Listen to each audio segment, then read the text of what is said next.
ایک خوبصورت حدیث ہے۔ رسول اللہ صلی اللہ علیہ وسلم نے فرمایا، جب کوئی آدمی مرتا ہے اور اس کے رشتہ دار جنازے میں مصروف ہوتے ہیں تو اس کے سر کے پاس ایک انتہائی خوبصورت آدمی کھڑا ہوتا ہے۔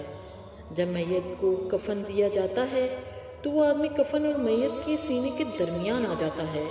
جب تدفین کے بعد لوگ گھر لوٹتے ہیں تو دو فرشتے یعنی منکر اور نکیر، جو دو خاص فرشتوں کے نام ہیں، قبر میں آتے ہیں اور اس خوبصورت آدمی کو مردہ آدمی سے الگ کرنے کی کوشش کرتے ہیں تاکہ وہ اس قابل ہو سکیں مردہ آدمی سے اس کے ایمان کے بارے میں رازداری میں پوچھ گچھ کریں۔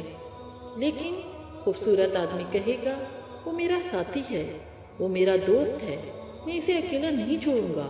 اگر آپ کو تفتیش کے لیے مقرر کیا گیا ہے تو اپنا کام کریں، میں اسے اس وقت تک نہیں چھوڑ سکتا جب تک کہ میں اسے جنت میں داخل نہ کر دوں۔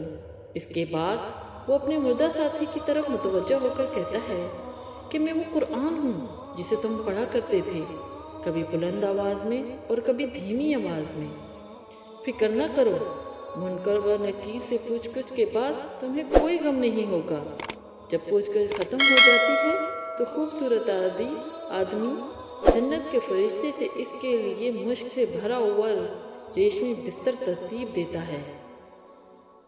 ایک دوسری حدیث ہے، رسول اللہ صلی اللہ علیہ وسلم نے فرمایا، قیامت کے دن اللہ کے نزدیک کوئی اور سفارشی قرآن سے بڑا نہیں ہوگا، اور اہل قرآن وہ ہیں جو قرآن پر عمل کرتے ہیں۔ جب آپ قرآن اٹھاتے ہیں تو شیطان کو سر درد ہوتا ہے، جب آپ اسے کھولتے ہیں تو وہ گر جاتا ہے، جب آپ اس کو پڑھتے ہوئے دیکھتا ہے تو وہ بے ہوش ہو جاتا ہے۔ برائے مہربانی اس حدیث کو سب تک پہنچاتے رہیں، کیونکہ رسول اللہ صلی اللہ علیہ وسلم نے فرمایا، مجھ سے علم پہنچا دو خواہ ایک آیت ہی کیوں نہ ہو۔